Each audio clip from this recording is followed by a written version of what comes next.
Hi friends, welcome to Deepak fact videos. నిన్న గుజరాత్లోని అహ్మదాబాద్లో జరిగిన ఫ్లైట్ యాక్సిడెంట్ గురించి మనం ఈ వీడియోలో తెలుసుకుందాం. ముందుగా ఎవరైతే ఈ వీడియోని చూస్తున్నారో ఒక లైక్ చేసి షేర్ చేయండి. నిన్న జరిగిన ఫ్లైట్ యాక్సిడెంట్లో 242 మంది ప్రయాణించారు. దానిలో 52 మంది బ్రిటిష్కి చెందినవారు.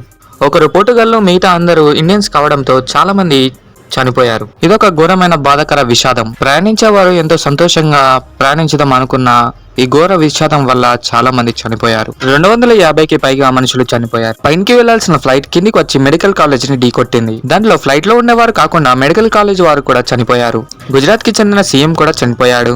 లండన్ లో ఉన్న కూతుర్ని కలుసుకుందామని వెళ్దామని ప్రయాణిస్తే ఆ ప్రయాణంలో చనిపోయాడు. ఆ ఫ్లైట్ ఎప్పుడైతే మెడికల్ కాలేజ్ ని ఢీకొట్టిందో పెద్ద మంటలతో, నల్ల పొగలతో ఆ ప్లేస్ అంతా వ్యాపించింది.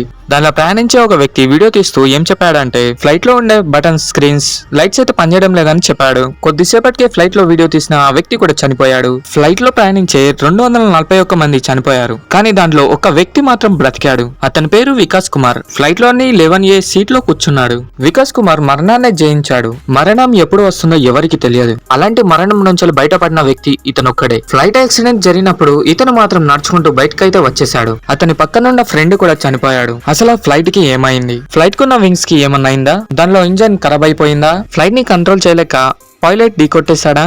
ఫ్లైట్ కి ఏమైనా ప్రాబ్లం ఉంటేనే ఈ ఇన్సిడెంట్ జరుగుతుందని చెప్తున్నారు. ఇంకొంతమంది అయితే పాకిస్తాన్ వారే ఇలా చేశారని చెప్తున్నారు. ఇండియన్ ఎయిర్లైన్ ఫెసిలిటీస్ అనేది బాగుండదని చెప్తున్నారు. రిస్క్ ఉంటుందంట. 622 ఫీట్స్ కి వెళ్లిన ఫ్లైట్ ఇంకా పైకి ఫ్లైట్ వెళ్లలేకపోవడంతో నేరుగా వచ్చి కాలేజీని ఢీకొట్టేసింది.